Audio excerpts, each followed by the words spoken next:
عشرہ محرم الحرام کی باضابطہ موضوع کے متعلق پہلی مجلس ہم نے کل اپنی گفتگو میں یہ بتایا تھا کہ جس ٹاپک کے اوپر ہم ان مجالس اعضاء میں گفتگو کریں گے وہ ہے علم امام. امام کے علم کے متعلق گفتگو کی جائے گی، اور آج ہم آپ کی خدمت میں اس موضوع کا تعارف کروائیں گے. آپ سمجھیں کہ میں ان 10 مجالس میں علم امام کے اوپر مکمل گفتگو کر لوں گا تو یہ غلط ہے، اس لیے کہ یہ ایک ایسا ٹاپک ہے کہ جس کے اوپر مستقل کتابیں لکھی گئی ہیں. تو ایسا عنوان جس پہ مستقل طور پہ علماء نے ضخیم کتابیں لکھی ہیں، اس کو محرم الحرام کی چند مجالس میں بیان کرنا یہ دریا کو کوزے میں بند کرنے کے مترادف ہے. اس لیے ہم اس عشرہ محرم الحرام میں 5 نکات کے اوپر گفتگو کریں گے. پنجتن کے ماننے والے ہیں تو 5 نکات پہ گفتگو کریں گے. سب سے پہلا نقطہ جس کے اوپر گفتگو کی جائے گی وہ یہ کہ ہم نے اس ٹاپک کو کیوں چھیڑا ہے. علم امام جیسے عنوان کو جو عام معاشرتی عناوین اور ٹاپک سے ہٹ کے ہے، جس کے اوپر کوئی بندہ گفتگو نہیں کرتا ہے، اس لیے کہ اس کے اوپر گفتگو کرنے کے لیے بہت زیادہ مطالعے کی ضرورت ہے. تمام کتابوں کو پڑھنا پڑتا ہے اور پھر جا کے آگے بیان کرنا پڑتا ہے. تو وجہ کیا بنی ہے کہ علم امام کے اوپر گفتگو کرنا کیوں ضروری ہے، اس کو بیان کیا جائے گا. اور میں یہ بیان کرتا چلوں، کل ہم نے بیان کیا تھا کہ ہمارے معاشرے میں یہ گفتگو چل رہی ہے کہ امام افضل ہے یا نبی افضل ہے. گفتگو چلتی ہے نا، یہ فیس بک کے اوپر، ٹویٹر کے اوپر، واٹس ایپ کے اوپر آپ کو بھی میسیجز موصول ہوتے ہیں کہ امام افضل ہے یا نبی اور رسول افضل ہے. تو دوسرا نقطہ جس کے اوپر ہم گفتگو کریں گے وہ یہ ہوگا کہ مذہب امامیہ کا یہ متفقہ نظریہ ہے کہ امام کا علم خاتم الرسل کے علاوہ آدم سے لے کے عیسیٰ تک ہر نبی اور رسول سے زیادہ ہے. اور جب ہم یہ بیان کر دیں گے کہ امام کا علم زیادہ ہے تو کسی کو کسی پہ برتری دینے کے لیے معیار علم ہوتا ہے. اسی وجہ سے پیغمبر اکرم نے اپنے متعدد ارشادات میں یہ بیان کیا تھا، اے میرے اصحاب، اعلمکم بعدی علی ابن ابی طالب، میرے بعد تم میں سب سے زیادہ علم رکھنے والا علی ابن ابی طالب ہے. اور نہ فقط علم میں علی زیادہ ہے، علی شجاعت میں زیادہ ہے، علی حلم میں زیادہ ہے، علی علم میں زیادہ ہے، علی تقوی میں زیادہ ہے، علی ہر چیز میں زیادہ ہے. مجھے کوئی جھوٹی سے جھوٹی روایت بھی لا کے دے دو کہ جس روایت میں یہ جملہ درج ہو کہ علی ابن ابی طالب سے کوئی مسئلہ پوچھنے آیا ہو اور علی نے کہا ہو رک جاؤ میں مراجعہ کر کے یا کسی سے پوچھ کے بتاؤں گا.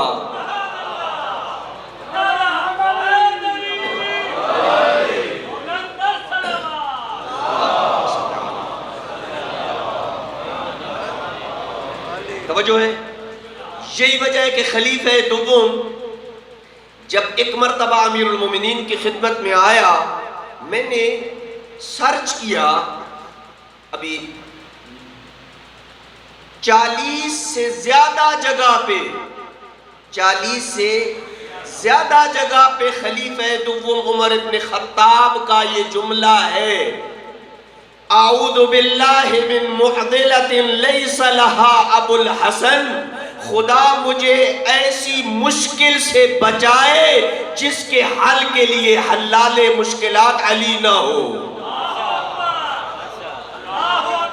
مجھے کوئی ایسی مشکل پیش ہی نہ آئے۔ عجزت النساء ان تلدن مثل علی ابن ابی طالب، کائنات کی مائیں عاجز ہیں کہ علی جیسا بیٹا جن سکے۔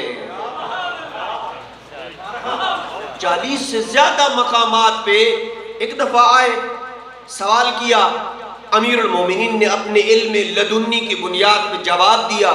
جو ہی جواب ملنا تھا تو خلیفہ دوم نے کہا، اے علی، جب بھی آپ سے کوئی مسئلہ پوچھا جاتا ہے آپ نے کبھی یہ نہیں کہا کہ میں سوچوں گا، بغیر کسی تفکر کے، بغیر کسی سوچے کے، بغیر کسی سے پوچھے، بغیر مراجعہ کیے، بغیر نظر ثانی کیے آپ فوراً اس سوال کا جواب دیتے ہیں۔ ماجرا کیا ہے؟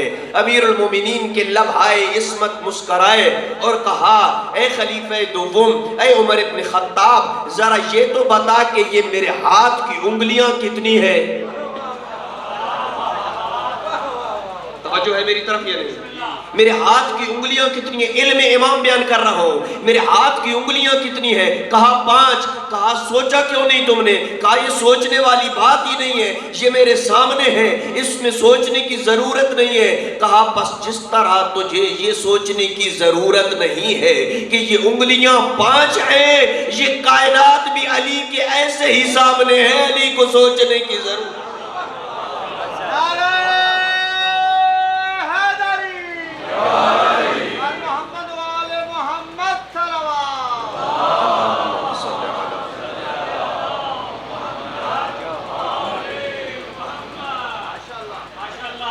امیر المومنین کو سوچنے کی ضرورت نہیں ہے۔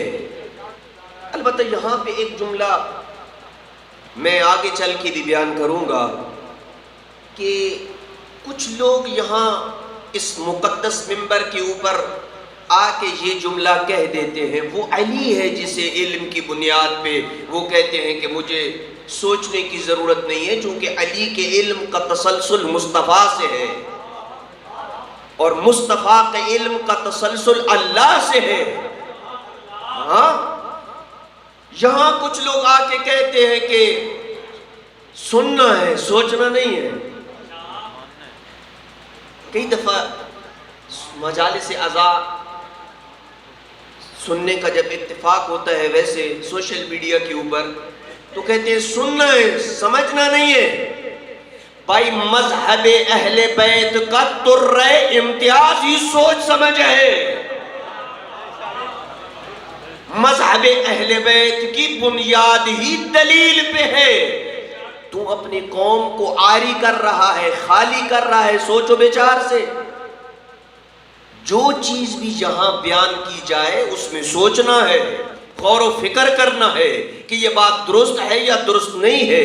جو مولانا پڑھ کے گئے ہیں وہ ٹھیک ہے یا ٹھیک نہیں ہے، اسے اپنی عقل کی بنیاد پہ پرکھو، سمجھ آ گیا تو ٹھیک، کسی اہل علم سے جا کے پوچھو کہ یہ بات جو پڑھی گئی ہے، یہ بات جو کہی گئی ہے، یہ ٹھیک ہے یا ٹھیک ہے؟ یہ چیز ٹھیک نہیں ہے کہ ماننا ہے، سوچ بچار نہیں کرنی ہے، نہیں، سوچنا ہے۔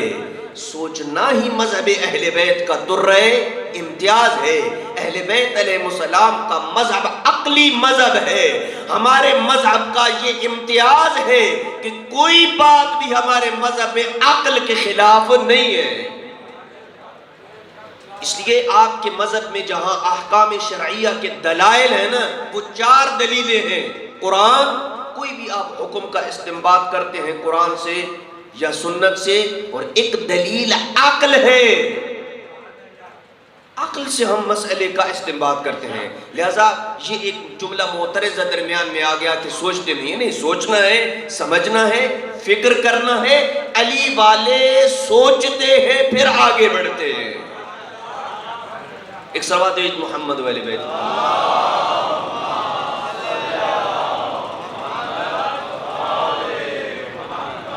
تو بس پہلا نقطہ جس کو ہم بیان کریں گے کہ ائمہ اہل بیت علیہ السلام کی علم کی وسعت کیا ہے. پہلا نقطہ.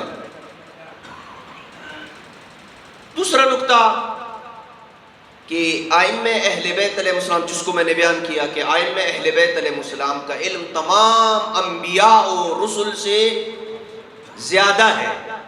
تیسرا پوائنٹ جو اس مجالس اعضاء میں ڈسکس ہوگا وہ یہ کہ ائمہ اہل بیت علیہ السلام کے علم کے حصول کے کیا ذرائع ہیں، انہیں کیسے علم حاصل ہوتا ہے. کیا وہ بھی ایسے ہی پڑھتے ہیں جیسے آپ اور میں چھوٹے بچے تھے اور کسی استاد کے سامنے گئے، زانو ادب خم کیا اور پھر وہاں سے تعلیم حاصل کر کے سکول میں گئے، پی ایچ ڈی کی، کالج، یونیورسٹی، اور ہم پھر عالم بن گئے؟ کیا ائمہ اہل بیت علیہ السلام بھی ایسے ہی علم حاصل کرتے ہیں؟ یہ یاد رکھیے کہ مذہب اہل بیت تمام مذاہب سے اس بات میں جدا ہے کہ ہم امام اس کو مانتے ہیں جس نے آنکھ جھپکنے کے برابر بھی کسی غیر معصوم کے سامنے زانو ادب خم نہ کیے ہوں. امام کسی غیر معصوم کے سامنے نہیں جھکتا ہے. پھر امام علیہ السلام کو علم کیسے آتا ہے؟ وحی کے ذریعے آتا ہے، الہام کے ذریعے آتا ہے، مصطفیٰ کے فرامین سے آتا ہے. کیسے امام علیہ السلام کو علم حاصل ہوتا ہے، اس نقطے پہ گفتگو کریں گے. اور پانچواں یا چوتھا نقطہ، ائمہ اہل بیت علیہ السلام کو علم غیب ہے یا نہیں ہے؟ توجہ ہے یا نہیں ہے؟ آپ لوگ کیا کہتے ہیں کہ ائمہ کو علم غیب ہے یا نہیں ہے؟ جو کہتے ہیں ہے وہ ذرا بلند آواز صلوات بھیجیں.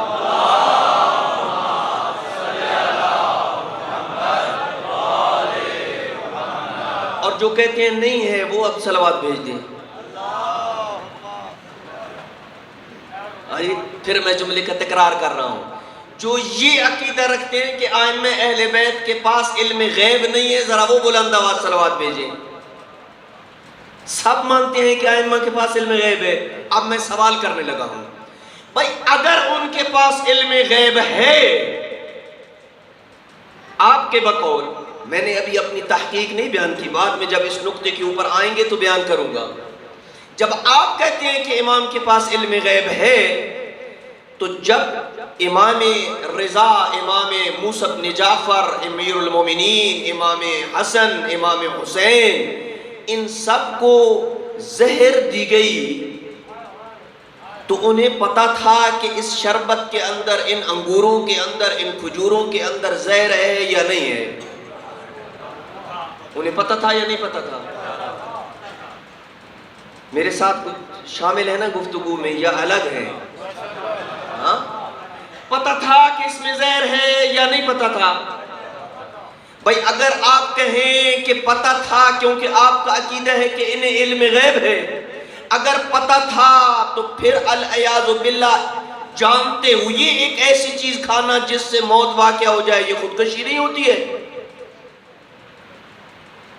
ہاں، جانتے ہوئے کہ ابھی آپ کو یہ پتا چلے نا کہ اس گیٹ کے اوپر ایک بم نصب ہے، مجلس جو ہی ختم ہوگی تو 8:25 کے اوپر ٹھیک یہ بم پھٹ جائے گا، ہاں، تو آپ اس گیٹ سے گزریں گے؟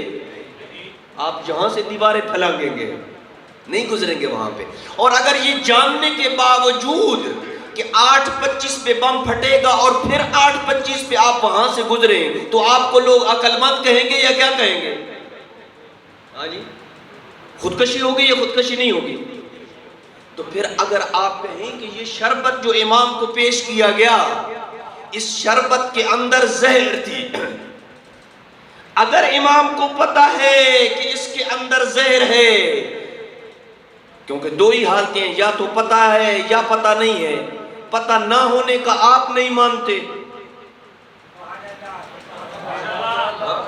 آپ مانتے ہیں کہ امام کو نہیں پتہ. کوئی بھی ہم سے نہیں مانتا کہ، بلکہ ہم اس کو امام ہی نہیں مانتے جو کہے مجھے نہیں پتہ. مانتے نہیں ہم اس کو کہ امام جو کہیں گے مجھے نہیں پتہ. جو کہے نہیں پتہ وہ جاہل ہوتا ہے. امام جاہل نہیں، عالم ہوتا ہے.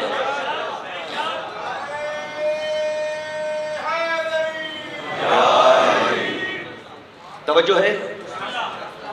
یہ تھوڑا سا موضوع سمجھنے کے لیے ہے، ٹھیک ہے نا. یہ سمجھنے کی باتیں بھی کچھ کرنی چاہیے نا. یوں نہیں کہ فقط میں اگر سادی تقریر کروں آپ کو اٹھا بٹھا سکتا ہوں، میرے لیے یہ کوئی مسئلہ نہیں ہے، ٹھیک ہے. لیکن تیسرا سال عشرہ پڑھنے کا مقصد یہی ہے کہ کچھ لے کے جائیں آپ. ہاں تو بس سوال یہ ہے کہ دو باتوں سے خالی نہیں ہے. یا تو امام کو پتہ ہے کہ اس گلاس کے اندر زہر ہے، اس طشت کے اندر موجود کھجوروں کے اندر زہر ہے، انگوروں کے اندر کھجوروں کے اندر زہر ہے، یا امام کو نہیں پتا. سید الشہداء کو مدینہ سے نکلتے وقت پتا تھا کربلا میں میری شہادت ہوگی یا نہیں پتا تھا؟ پھر کیوں گئے؟ اگر آپ کہیں کہ نہیں پتا تھا تو ہم ایسے کو امام نہیں مانتے. اگر پتا ہو کہ اس چیز سے میری موت واقع ہو جائے گی تو کیا یہ خودکشی نہیں ہے؟ اس مسئلے کو بھی ہم اس مجلس میں حل کریں گے اور ہم یہ بتائیں گے. صلوات بھیجیں محمد.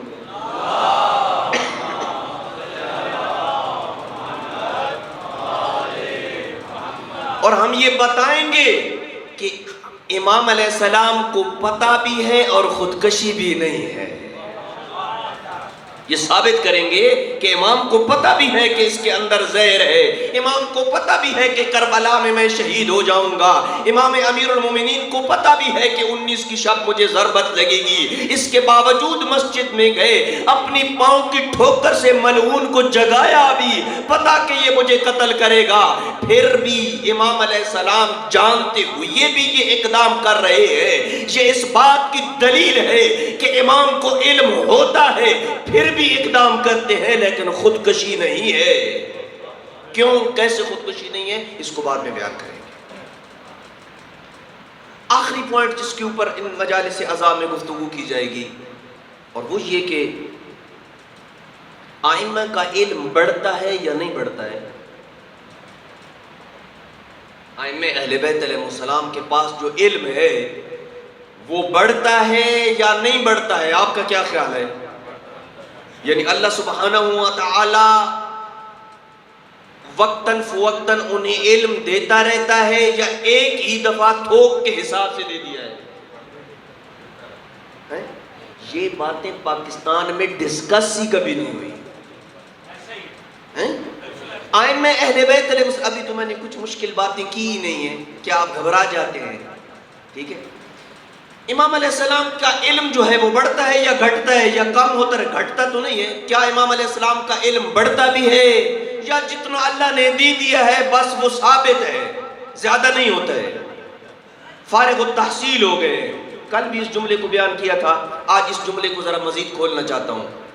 یہ علوم آل محمد پڑھنے والا، جملے کی توجہ کیجیے گا، علوم آل محمد پڑھنے والا فارغ التحصیل نہیں ہوتا ہے. توجہ، جو تحصیل سے فارغ ہو جائے وہ عقل سے فارغ ہوتا ہے.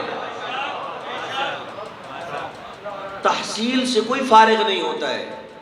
یہ آپ کی دنیاوی جو پی ایچ ڈی کرنے والے ہوتے ہیں ان کی پی ایچ ڈی بھی آج تو ایسی ہے کہ وہ ختم ہی نہیں ہوتی. تھیسس چلتے رہتے ہیں، پڑھانے کا سلسلہ، پڑھنے کا سلسلہ ختم ہو رہا ہے.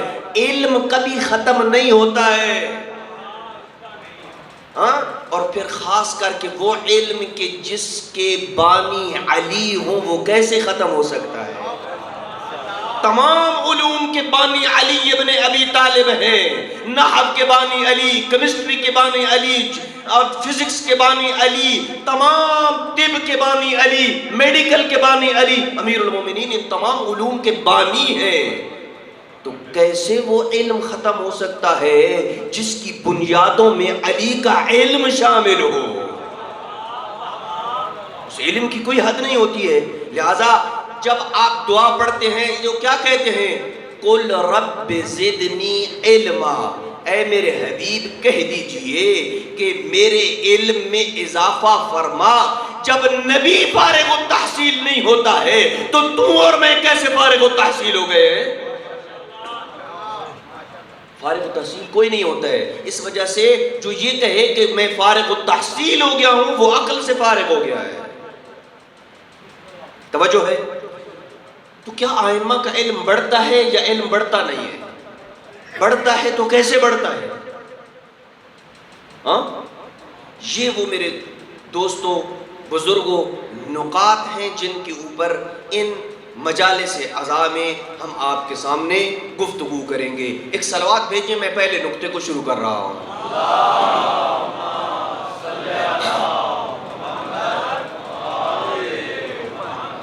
پہلا پوائنٹ کہ ہم نے اس ٹاپک کو کیوں چھیڑا، اس ٹاپک کی ضرورت کیا تھی کہ علم امام کو چھیڑا جائے. توجہ، اس لیے کہ اللہ کی معرفت کے لیے، اللہ کے علم کو جاننے کے لیے کچھ ہستیاں ایسی ہیں جن کے علم کو جاننا ضروری ہے. اللہ نے خود حدیث قدسی میں یہ ارشاد فرمایا، کنت کنزا مخفیا، میں ایک مخفی خزانہ تھا، فاحببت ان اعرف، میں نے یہ چاہا کہ میں پہچانا جاؤں، فخلقت خلقا، میں نے ایک ایسی مخلوق کو خلق کیا اور وہ مخلوق پوری زمین پہ محمد و آل محمد کے علاوہ کوئی اور نہیں ہے. محمد و آل محمد کے علاوہ کوئی اور مخلوق نہیں ہے. میں نے ایک مخلوق کو پہچانا جس کے اوصاف کو دیکھ کے تم رب تک پہنچ جاؤ گے، جس کے علم کو دیکھ کے تمہیں اللہ کا علم یاد آئے گا، جس کی عبادتوں کو دیکھ کے تمہیں معبود سمجھ آئے گا، جس کی سخاوتوں کو دیکھ کے تمہیں رب کی کریمی سمجھ آئے گی، جس کی شجاعت کو دیکھ کے تمہیں اللہ کی قدرت سمجھ آئے گی. بس پتہ چلا اللہ نے انہیں بنایا ہے اپنی معرفت کے لیے، کیونکہ کوئی اور رستہ ہے ہی نہیں کہ ہم اللہ تک ان کے علاوہ پہنچ سکیں. ہاں ہم اللہ کے علم کی معرفت چاہتے ہیں تو اللہ کے علم کی معرفت تب ہوگی جب ہمیں امام کے علم کی معرفت ہوگی. ہاں اللہ کا علم کیا ہوتا ہے؟ اللہ کا علم اور ہمارے علم میں فرق ہے. یہ باریک بات کرنے لگا ہوں، پڑھے لکھے افراد کے لیے بات کرنے لگا ہوں، ٹھیک ہے؟ اپنی اپنی بیداری کے لیے اور ذہن کو روشن کرنے کے لیے ایک ذرا بلند آواز سے صلوات بھیج دیں.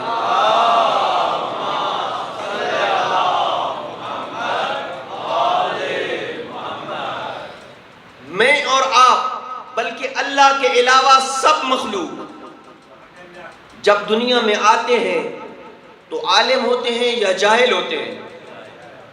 بس ایک وقت ایسا ہے کہ جب ہم ہیں لیکن عالم نہیں ہیں، اور کچھ لوگ تو ساری زندگی ہی جاہل رہتے ہیں. ہاں ان کی بات نہیں کر رہا، بات ان کی کر رہا ہوں جو پیدا ہونے کے بعد پھلتے پھولتے ہیں اور پھر پڑھتے ہیں، ان کی بات کر رہا ہوں. چاہے وہ دنیاوی پڑھے دینی پڑھے، فرق نہیں ہے. تو جب ہم دنیا میں آئے تو ہم کیا تھے؟ جاہل تھے. بس ہم تھے لیکن علم ہمارے ساتھ نہیں تھا. ایسا ہی ہے نا؟ کیا کوئی وقت ایسا بھی تھا جب اللہ تھا لیکن عالم نہیں تھا؟ ایسا ہو سکتا ہے؟ اس کا مطلب ہے کہ وہ جب سے ہے عالم ہے، بلکہ توجہ، بس یہ بھی کہنا درست نہیں ہے کہ اس کا علم اور اس کی ذات جدا ہے.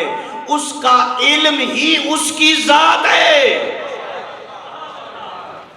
اس کا علم ہی اس کی ذات ہے، دونوں میں جدائی نہیں ہے. اللہ ہی علم ہے اور علم ہی اللہ ہے۔ اب اس کو ہم اپنی مدارس دینیہ کی اصطلاح میں کہتے ہیں کہ اس کا علم اس کی عین ذات ہے۔ کیا کہتے ہیں؟ عین ذات ہے۔ یہ علم اس کی عین ذات ہے، اس کی ذات سے جدا نہیں ہے۔ لیکن ہمارا اور آپ کا علم یہ عین ذات ہے یا ہم سے جدا ہے؟ ہم سے جدا ہے، اس لیے کہ ہم نے الف بے پڑھا ہے پھر عالم بنے ہیں، لیکن علم جس کی ذات سے پوٹھے وہ اللہ ہے۔ علم جس کی، بلکہ یہ کہنا بھی ضرور غلط ہے کہ علم جس کی ذات سے پھوٹے، بلکہ علم جس کی ذات ہو وہ اللہ ہے۔ پس اب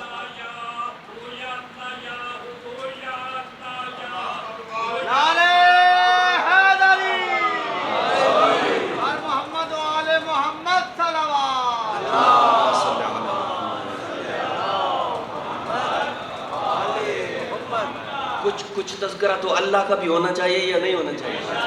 ہاں؟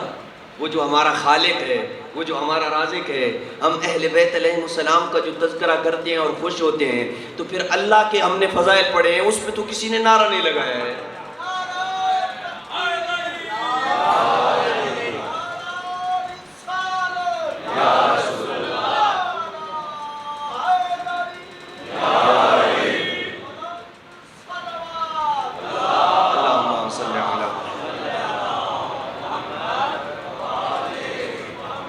بس سمجھ آ گیا کہ کیوں امام کے علم کو بیان کر رہے ہیں؟ اس لیے کہ ہمیں امام کے علم سے پہنچنا ہے اللہ کے علم تک۔ یہ ایک راستہ بنے گا ہمارے لیے، ہمیں سمجھ آ جائے گی کہ وہ امام جس کو گزشتہ کا بھی علم ہے، حاضر کا بھی علم ہے، مستقبل کا بھی علم ہے، جو آنکھ جھپکنے سے پہلے سوچے سمجھے بغیر جواب دے دیتا ہے۔ اللہ جانے جس کا مخلوق کا یہ علم ہو، خالق کا علم کیسا ہو؟ ہاں؟ خالق کا علم کیسا ہوگا؟ ابھی آپ کو ایک روایت سناتا ہوں، اس سے آپ اندازہ لگائیں کہ امیر المومنین کے علم سے ہم کیسے اللہ کے علم تک پہنچیں گے۔ ایک صلوات بھیجیں محمد و اہل بیت میں۔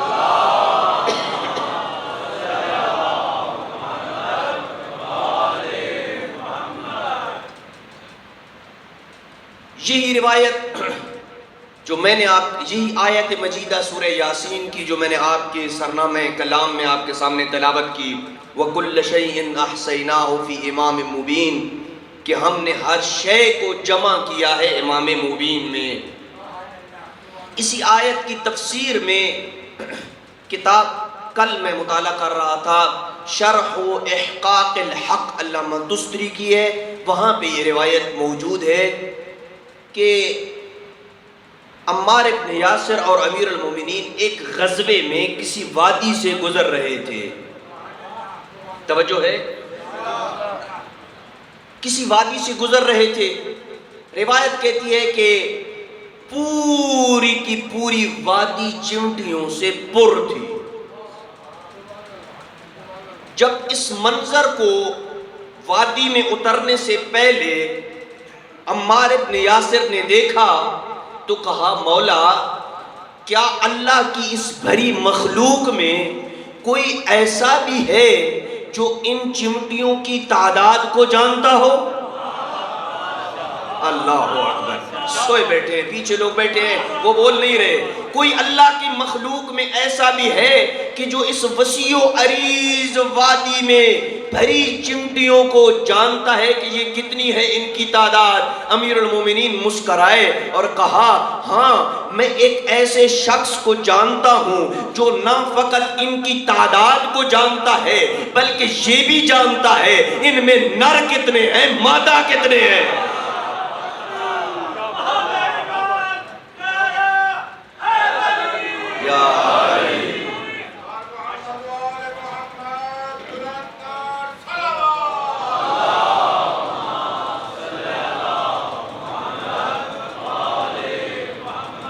میں ایک ایسے مرد کو جانتا ہوں کہ جو یہ جانتا ہے کہ نہ فقط ان کی تعداد کو بلکہ یہ جانتا ہے کہ ان میں نر کتنے ہیں مادہ کتنے ہیں۔ دیکھیں ہماری قوم جب بھی امیر المومنین کا نام آیا نا کیسے اٹھی، جب اللہ کتنا مظلوم ہے، پہلے اللہ کی توحید بیان کر رہا تھا، کچھ لوگ سونے کے پروگرام میں تھے، اس لیے فوراً میں اس طرف آ گیا کہ تھوڑا مجمع کو جگا دوں۔ ہاں مجالس کا ماحول تھوڑا تبدیل کرے۔ ہم نے عراق میں ایسی مجالس نہیں دیکھی ہیں کہ اچھلنے کودنے والی، تبھی ان لوگوں کی ثقافت ہے۔ علم سے قومیں بنتی ہیں میرے دوستوں بزرگوں، جس قوم میں علم کا فقدان ہو جائے وہ قومیں زوال کا شکار ہو جاتی ہیں۔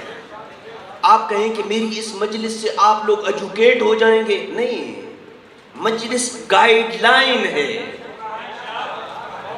مجلس تو ایک شمع کی مانند ہے جو آپ کو رستہ دکھائے گی کہ علم امام کی بھی کوئی ٹاپک ہے، اس پہ سرچ کریں کہ کیا ہے وہ۔ پلٹ رہا ہوں اس روایت کی طرف۔ ہاں میں ایک ایسے مرد کو جانتا ہوں جو نہ فقط ان کی تعداد کو جانتا ہے بلکہ نر کو بھی جانتا ہے، مادہ کو بھی جانتا ہے۔ عمار نے تعجب سے کہا مولا وہ کون ہے شخص، مجھے ذرا اس کے بارے میں بتائیے۔ کہا عمار کیا تو نے اللہ کا یہ فرمان سنا ہے یا نہیں سنا ہے، وَكُلَّ شَيْءٍ أَحْصَيْنَاهُ فِي إِمَامٍ مُبِينٍ، کہ ہم نے ہر شے کا علم امام مبین میں رکھ دیا ہے۔ ہاں مولا کئی بار سنا بھی ہے، پڑھا بھی ہے، ہمیشہ سورہ یاسین کی تلاوت کرتے ہیں۔ کہا عمار سن، وہ امام مبین جس میں ہر شے کا علم ہے میں علی ابن ابی طالب ہوں۔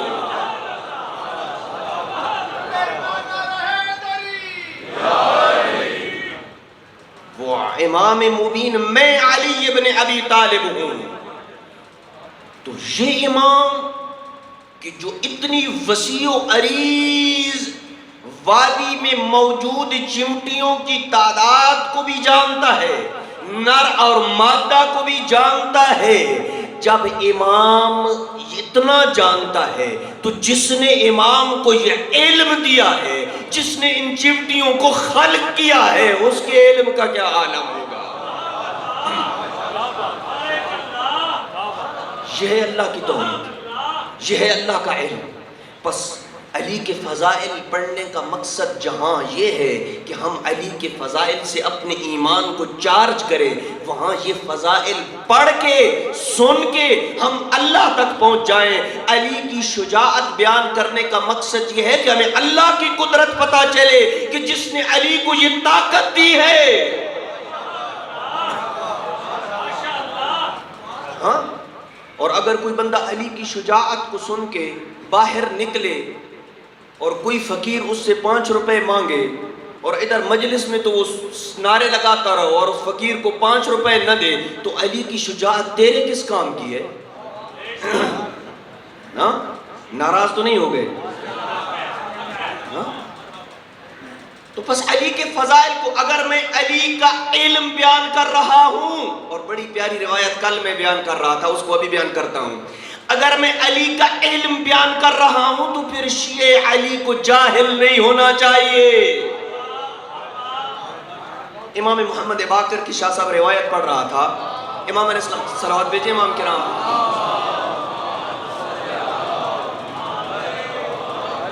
امام فرماتے ہیں، توجہ کیجئے گا جملے کے اوپر، امام فرماتے ہیں نحن الذین یعلمون، ہمیں وہ ہیں جو سرچشمہ علم ہیں، منبع علم ہمیں ہیں۔ اور اگلے جملے میں امام نے معراج کا دی ہے، وَأَمَّا الَّذِينَ لَا يَعْلَمُونَ عَدُوُّنَا، اور وہ جو نہیں جانتے وہ ہمارے دشمن ہیں۔ اس کے اوپر میں رکوں گا، اس کا یوں سرسری ترجمہ نہیں کرنا ہے۔ امام علیہ السلام فرماتے ہیں جو نہیں جانتے وہ جاہل ہے نا، جو نہیں جانتے وہ جاہل ہوئی ہے یا نہیں جاہل ہوئی ہے؟ جاہل ہمارے کیا ہے؟ دشمن ہے۔ پس امام باقر نے قیامت تک کے لیے جاہل اور عالم کے درمیان، شیعہ اور غیر شیعہ کے درمیان یہ حد فاصل کھینچ دی ہے، جہاں جہاں بھی علم دیکھو گے وہاں وہاں پہ نور محبت علی دیکھو گے۔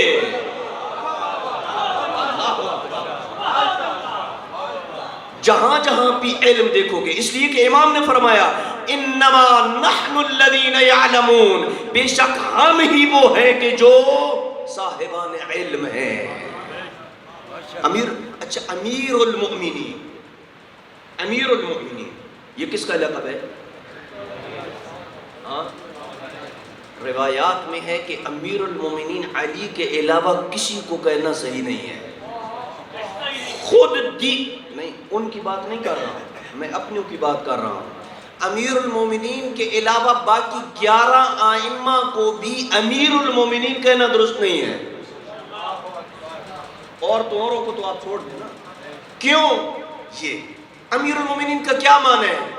لِأَنَّهُ، توجہ ہے یا نہیں؟ جب آپ تھک جائیں گے میں چھوڑ دوں گا۔ لِأَنَّهُ مِيرَةُ الْعِلْمِ مِنْهُ، کیونکہ علم کا خمیر علی سے نکلا ہے۔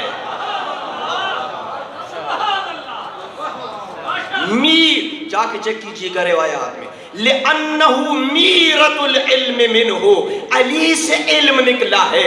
علی نے علم کو زینت بخشی ہے، علم نے علی کو زینت نہیں بخشی۔ اللہ اکبر۔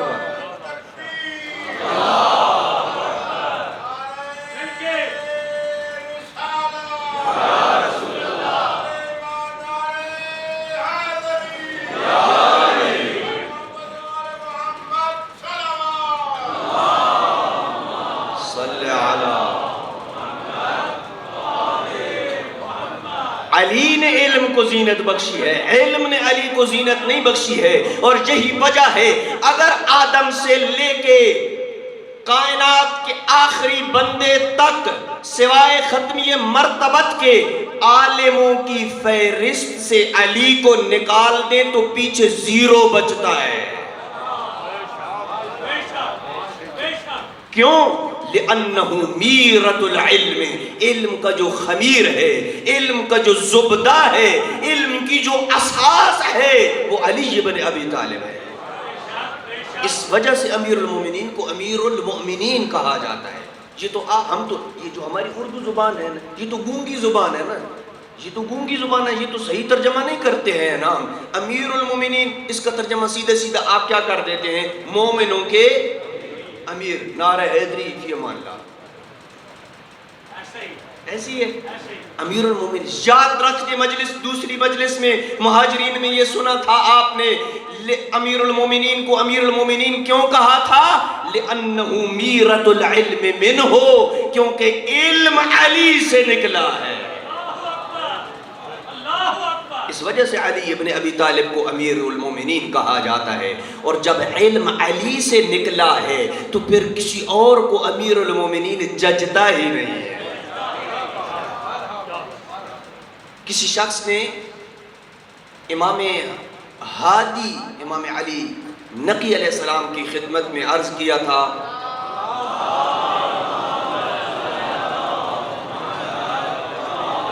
جب امام زمانہ کا نام آیا تو اس نے امام پہ سلام کیا اور کہا السلام علیک یا امیر المؤمنین۔ امام علی نقی علیہ السلام نے کہا رک جا، یہ لقب خاص ہے میرے جد علی کے ساتھ، امیر المومنین علی ابن ابی طالب کے علاوہ کسی اور کو امیر نہ کہو۔ کہا مولا پھر ہم اپنے وقت کے امام زمانہ کو کیسے پکاریں، کیا لقب ہے ان کا؟ کہا یوں کہو السلام علیک یا بقیت اللہ، یوں کہو امیر المومنین علی کے لیے ہے کیونکہ علم علی سے نکلا ہے۔ ہاں، اور جب ہم اس علی کے علم کو دیکھیں گے، وہ روایت سنا رہا تھا، انما نحن الذین یعلمون، ہم ہی وہ ہیں کہ جن سے علم پھوٹا ہے، والذین لا یعلمون، اور جو نہیں جانتے ہیں، عدونا، وہ ہمارے دشمن ہے۔ بس جہاں جہاں بھی تم نور محبت علی دیکھو گے وہاں علم ہوگا، جہاں علی کی محبت نہیں ہوگی بغض ہوگا، وہاں جہالت ہوگی۔ اب جملہ کہنے دیجئے کہ اگر اے میرے شیعہ تو جاہل نہ بن، جاہل نہیں بننا ہے تم نے، کیا بننا ہے؟ یا عالم بن، یا طالب علم بن، یا ان دونوں سے محبت کرنے والا بن، وَإِلَّا فَتَهْلِكْ، چوتھا نہ بننا وگرنہ ہلاک ہو جاؤ گے۔ چوتھا کون ہے؟ جاہل۔ ایک ہے عالم، ایک ہے طالب علم مجھ جیسا، ایک ہے ان دونوں سے محبت کرنے والا۔ ہاں تو پس شیعہ یا عالم ہوگا یا طالب علم ہوگا یا آپ جیسے لوگ جو علماء اور طلباء سے محبت کرتے ہیں ایسے ہوگا۔ بس جو بھی علم کی مخالفت کرے گا وہ شیعہ نہیں ہے، کیونکہ میرا تو فرمان نہیں ہے، محمد باقر فرما رہے ہیں علم کی مخالفت کرنے والا ہمیشہ جاہل ہوگا۔ سمجھ آ رہی ہے؟ نہیں سمجھ آ رہی ہے؟ جن کو سمجھ آ رہی ہے وہ ذرا بلند آواز سے صلوات دے۔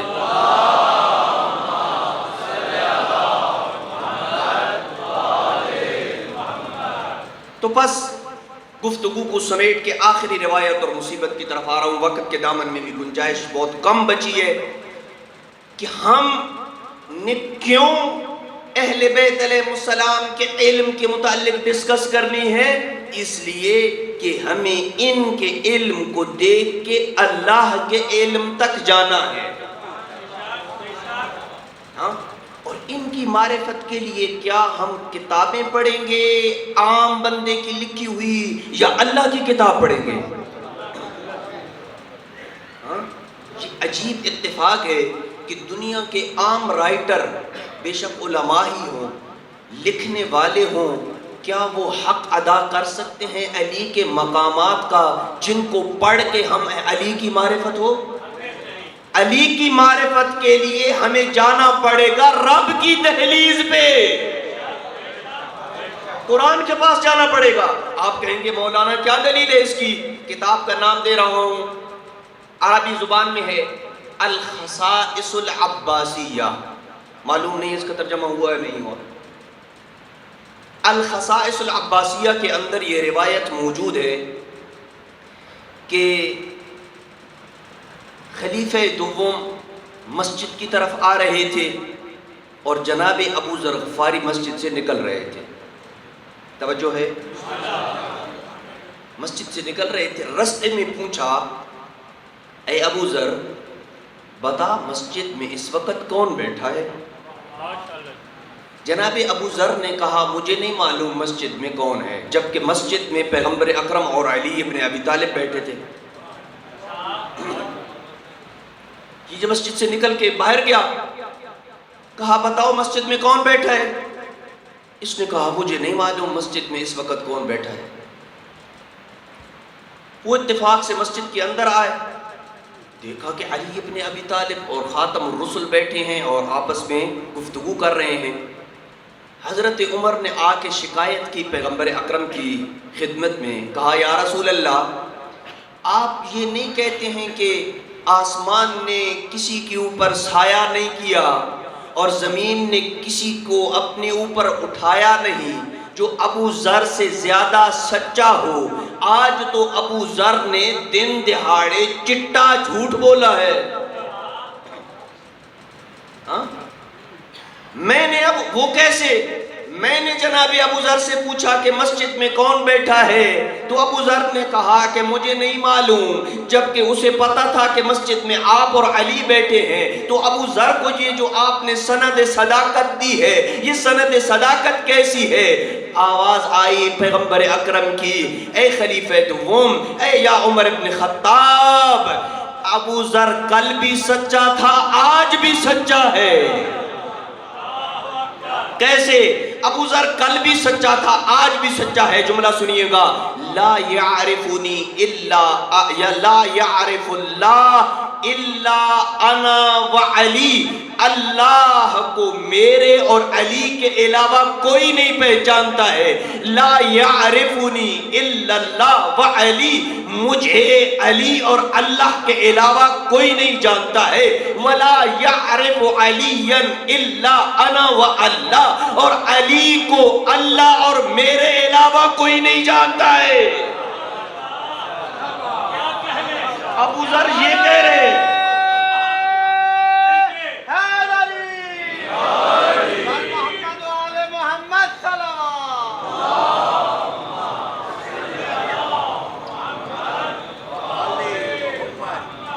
ذر تو یہ کہہ رہے ہیں کہ مسجد میں بیٹھے لوگوں کی حقیقت کو میں نہیں جانتا، مسجد میں بیٹھے جو دو افراد بیٹھے ہیں ان کے مقامات کو میں نہیں پہنچ سکتا، اس لیے کہ ان کے مقامات کی جہاں پہ فضائل کے جہاں پہ آغاز ہوتا ہے میری عقل کا وہاں پہ اختتام ہوتا ہے۔ آپ اور میں کیا اپنی عقل کے بل بوتے پہ محمد مصطفیٰ کو سمجھ سکتے ہیں؟ ہاں نہیں سمجھ سکتے۔ کائنات میں سب سے پہلے جس مخلوق کو اللہ نے خلق کیا ہے وہ محمد مصطفیٰ ہے۔ پیغمبر کی ذات پہ صلوات بھیج دی محمد نے۔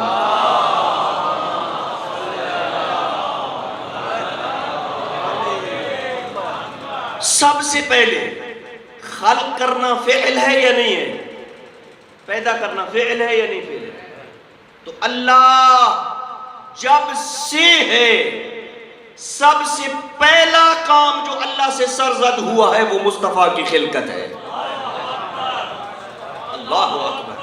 پہلا کام جو اللہ سے سرزد ہوا ہے، وہ ذات جو ہماری سمجھ سے بالا تر ہے، جب اس نے کوئی کام کیا ہے تو پہلا کام مصطفیٰ کی خلقت تھی، اس کے نور کو خلق کیا، پھر اس کے نور سے علی ولی کے نور کو خلق کیا ہے۔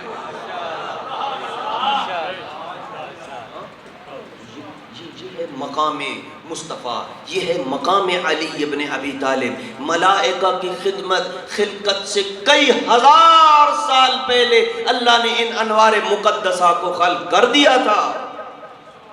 ملائکہ نے تو ان کی تسبیح کو دیکھ کے تسبیح کرنا سیکھی ہے، ملائکہ نے تو ان کی تکبیر سے تکبیر سیکھی ہے۔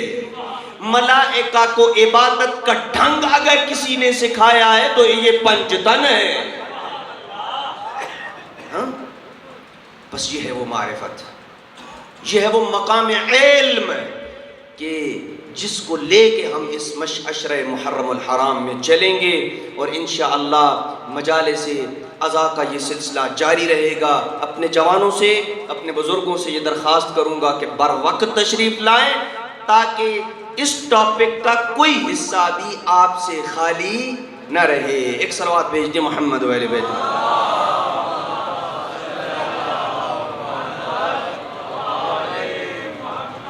واردی کا صلوات بھیج دیں۔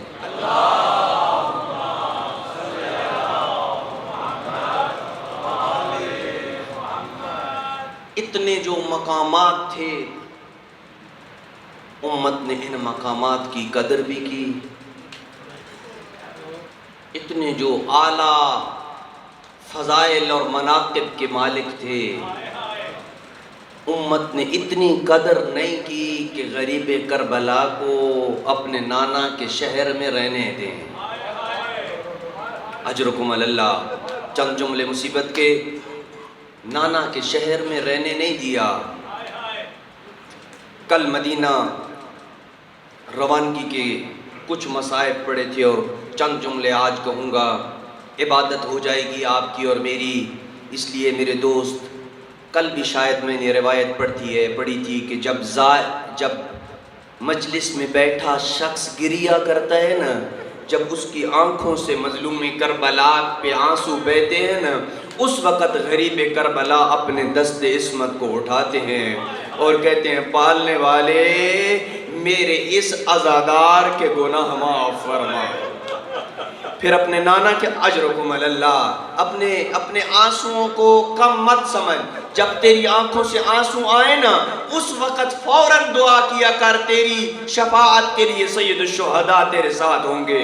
ہاتھ اٹھا کے ایک تو اللہ سے ہماری طلب مغفرت کی دعا کرتے ہیں اور پھر آتے ہیں اپنے نانا کے پاس۔ نانا جان، اے نانا جان، یہ جو عزادار بیٹھے ہیں نا، یہ میرے غم میں رو رہے ہیں، انہیں آپ کی دعا شامل ہے۔ یاد ہے نا وہ جملہ کہ جب سید الشہداء کی ولادت ہوئی تھی اور مصطفیٰ محمد مصطفیٰ نے گریہ کیا تھا، میری آقا زادی نے جب رونے کا سبب پوچھا تھا نا، کائنات کا کوئی عجیب دستور ہے، ہمارے اور آپ کے ہاں ولادت ہوتی ہے، ہم خوش ہوتے ہیں۔ غریب کربلا دنیا میں آئے، پہلی مجلس کا انعقاد خود مصطفیٰ نے کیا ہے۔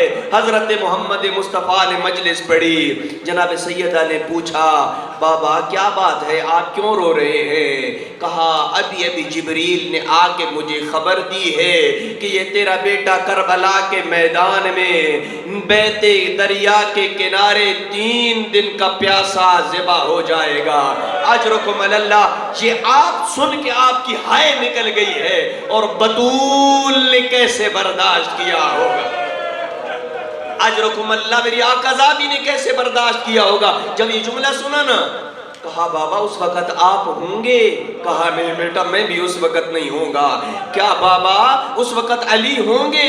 کہا نہیں اس وقت علی بھی نہیں ہوں گے۔ بابا کیا میں اپنے مظلوم بیٹے پہ رونے کے لیے زندہ ہوں گی؟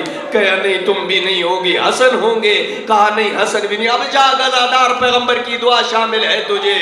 کہا اے بیٹی ہم میں سے کوئی نہیں ہوگا، لیکن غم نہ کر، اللہ ایک قوم ایسی پیدا کرے گا وہ جس کے جوان تیرے جوانوں کو روئیں گے۔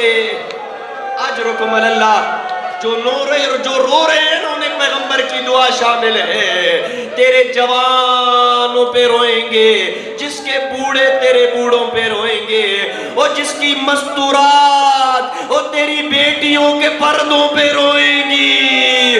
وہ خوش نصیب ہے اے زازادار، تجھے مصطفیٰ کی دعا شامل ہے۔ اجرکم اللہ، تمہیں مصطفیٰ کی دعا شامل ہے۔ عزادارو ذرا اس منظر کے اوپر کہ جب قافلہ تیار ہو گیا نا، سید الشہداء نے اپنی بہن ام المصائب شریکت الحسین بہن کو کہا شریعت کا مسئلہ ہے، جب بھی بیوی گھر سے نکلے تو وہ اپنے شوہر سے اجازت طلب کرتی ہے، جاؤ نہ ذرا اپنے شوہر عبداللہ سے اجازت لے کے آؤ۔ آئی میری آقا زادی جناب عبداللہ کے پاس، کہا عبداللہ مجھے شریعت کا مسئلہ معلوم ہے کہ بیوی جب بھی گھر سے باہر نکلے تو وہ اپنے شوہر سے اجازت لے کے نکلتی ہے، لیکن عبداللہ تمہیں یاد ہوگا میرے بابا نے جب میرا عقد تیرے ساتھ کیا تھا تو 2 شرطیں لگائی تھیں۔ ایک شرط یہ تھی کہ زینب ہر روز حسین کی زیارت کو جائے گی، وہ حسین کی زیارت کا شوق رکھنے والے، وہ اپنے دل میں سید الشہداء کی قبر کی زیارت کرنے والے، کجا حسین کی قبر کی زیارت، وہ کجا غریب کربلا کے چہرے انور کی زیارت۔ پہلی شرط یہ ہے کہ میں ہر روز اپنے بھیا کی زیارت کو جاؤں گی، اور دوسری شرط جو میرے بابا نے لگائی تھی نا، کسی وقت اگر حسین کو سفر کرنا پڑے نا تو زینب ساتھ جائے گی۔ سفر کا نام آیا، عبداللہ بستر بیماری پہ کھڑے ہو گئے، کہا زینب عالیہ حسین نے کہاں جانے کا ارادہ کر لیا ہے؟ کہا کربلا جانے کا ارادہ کیا، کربلا کا نام آنا تھا۔ کہا میں جانتا ہوں کربلا کے لوگ بے وفا لوگ ہیں، انہوں نے آپ کے بابا سے وفا نہیں کی، آپ کے بھیا حسن سے وفا نہیں کی۔ حسین بھیا کو کہو کربلا نہ جائے۔ میں کہوں گا عبداللہ ہاتھ باندھ کے آپ سے سوال کرتا ہوں، آپ نے کربلا والوں کو بے وفا کہا، کوفہ والوں کو بے وفا کہا، کیوں آپ کی غیرت برداشت نہیں کر سکتی؟ اے عبداللہ کاش تو شام غریبہ کو ہوتا، اس وقت تیری غیرت کہاں جاتی؟ وہ جب 40 طرح 40 گھوڑا سوار ہاتھوں میں مشعلے لیے ہوئے مارو مارو جلاؤ جلاؤ کی آوازیں آ رہی ہوں گی، اے عبداللہ اس وقت آپ کا اجرکم اللہ۔ اے عبداللہ اس وقت آپ کا کیا منظر ہوگا؟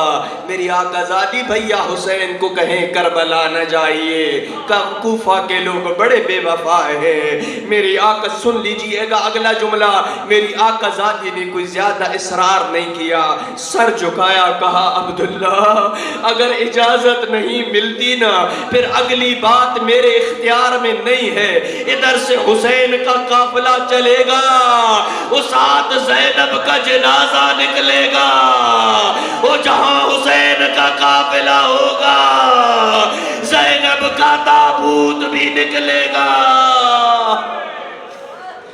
اجرکم اللہ۔ ازا تیاری ہو گئی، ازادارو تیاری ہو گئی، آ گئے جناب ام سلمہ کے پاس، آئے نا جناب ام سلمہ کو سارا بتایا، نانی اماں میں نے کربلا جانے کا ارادہ کر لیا ہے، میں کوفہ کی جانب سفر کر رخت سفر باندھ چکا ہوں، کربلا کا نام آیا، ام سلمہ نے ماتم کیا، گریہ کیا، حسین میں نے تیرے نانا سے سنا تھا کہ کربلا کے میدان میں تجھے لک و دک صحرا میں قتل کر دیا جائے گا، آپ کربلا نہ جائیے کسی اور جگہ چلے جائیے، اور مجھے آپ کے نانا نے ایک خاک دی تھی اور کہا تھا جس دن یہ خاک خون بن جائے اس دن میرا حسین مارا جائے گا۔ کہا نانی اماں آپ کو تو اتنا پتہ ہے نا، ذرا میں تجھے اپنی زندگی میں کربلا کا زوار بنا دیتا ہوں۔ عزادارو غریب کربلا نے اپنے ہاتھ کا اشارہ کیا، تمام کائنات کی زمینیں پست ہوئی، پھر اشارہ کیا زمین کربلا بلند ہوئی، کہا نانی اماں ذرا نگاہ کرو، وہ نہر فرات ہے، وہاں ہمارے خیمے لگیں گے، وہاں علی اکبر گرے گا، وہاں عباس کے بازو قلم ہوں گے، وہاں پہ علی اصغر کے گلے پہ تیر لگے گا، اور جہاں میرے گلے پہ تیرا ضربے چلے گی۔ زیارت ساری کرائی نا، جب زیارت کرائی ابھی یہ معجزہ ہو رہا تھا، سید الشہداء نے ہاتھ بڑھایا اور ایک مٹھی خاک کی بھر کے ام سلمہ کو دی، ام سلمہ یہ خاک بھی میرے نانا کی دی ہوئی خاک کے ساتھ رکھ لو، جس دن یہ خاک خون بن جائے اس دن میری خاک بھی دی ہوئی خاک خون بن جائے گی۔ عزادارو ختم ہو گئی مجلس، قافلہ چلا گیا، پہلی محرم آئی، جناب ام سلمہ کا دستور ہے صبح بھی خاک کو دیکھتی ہیں، شام بھی خاک کو دیکھتی ہیں، خاک خاک ہے خون نہیں بنی، 7 محرم پانی بند ہوا، خاک خاک ہے خون نہیں بنی، 10 محرم کا سورج طلوع ہوا، خاک خاک ہے خون نہیں بنی۔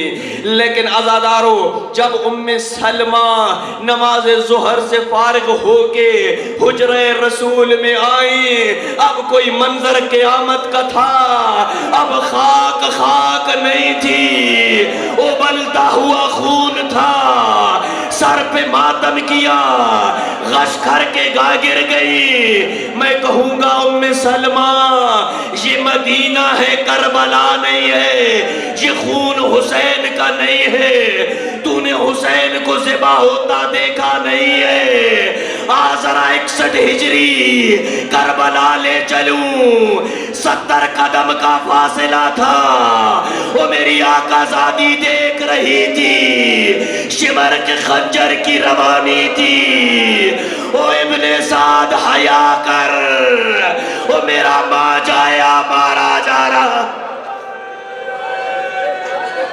ابن سعد حیا کر میرا مان جایا مارا جا رہا ہے۔ آخری جملہ عزادارو ختم ہو گئی میری مجلس، روانگی مدینہ کی آخری روایت۔ عزادارو راوی کہتے ہیں میں دیکھ رہا تھا بیت التشت پہ، بیت الشرف پہ کچھ 60 کے قریب ناکہ لائے گئے، سامان لادا گیا، بیویوں نے سوار ہونا شروع کیا، ایک ایک بیوی کو لایا گیا۔ راوی کہتے ہیں میں نے دیکھا کہ سب سے پہلے ایک بیوی نکلی جس کے ساتھ ایک 13 سالہ بچہ تھا، بیوی کو بٹھایا گیا، عزت و تکریم سے میں نے پوچھا یہ کون ہے؟ کہا یہ حسن کی بیوہ ہے، ام فروہ ہے، اور ساتھ 13 سالہ قاسم ہے، سوار ہو گئے۔ اس کے بعد راوی کہتے ہیں میں نے دیکھا ایک اور مستور نکلی کہ جس کے ہاتھ میں چند دنوں کا ایک بچہ تھا۔ اب ذرا آپ بھی اپنے زمانے کے دستور اور رسم کو جانتے ہیں، ہمارے ہاں بھی خواتین کی ولادت ہوتی ہے، وہ 6 مہینے تک سفر کی قابل نہیں ہوتی ہیں، خواتین سفر نہیں کرتی ہیں، لیکن ذرا اپنے سینے پہ ماتم کر، 18 دن کا تھا علی اصغر، ان اصغر سفر کے قابل تھا، ان رباب سفر کے قابل تھا، او سلام رباب تیرے حوصلے پہ، تو نے نہیں کہا حسین میں سفر کے قابل نہیں ہوں، وہ میرا صغیر ہے۔ اجرکم اللہ۔ عزاداران مظلوم کربلا ایک ایک کر کے بیویاں سوار ہوتی گئیں۔